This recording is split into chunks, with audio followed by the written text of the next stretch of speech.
Маргаритка и Приказки без край представят. Здравейте! Вижте какво си имам. Дай си ми го! То е мое! Не, аз си го намерих. Защото аз го изгубих! Дай ми го! На! Ох, заболя ме! Ох, заболя ме! О, Мими, можеше да го нараниш, а уж сте приятели. Той си е виновен. Няма ли да му помогнеш? Хайде, дай ръка. Махни се! О, явно имате нужда от вълшебните думички на вежливостта.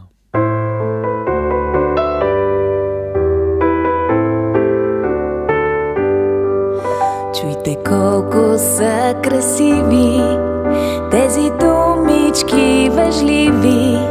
Заповядай, чудно цвете. О, за мен ли? Извинете. Казвам аз благодаря от сърце и от душа. Май те бутнах, извинявай. Съжалявам, аз прощавай. Моля, ще отвърна аз. Кавалер ще бъда с вас. Казвам аз благодаря от сърце и от душа. Виж, усмихнати сме двама с тези думички вежливи. Казвам аз благодаря от сърце и от душа. Казвам аз благодаря от сърце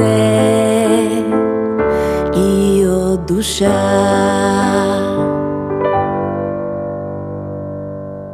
Не знаех, че тези думички са вълшебни. Опитай да кажеш някоя от тях на Биби. Виж, той още е натъжен. Извинявай, Биби, аз съжалявам. Ти извинявай. Браво! А сега, чия е играчката? Не е важно чия е. Можеш винаги да си играеш с нея. О, много благодаря. Пак заповядай. О, колко сте мили! Ето, че пак сте приятели. Благодарение на вълшебните вежливи думички.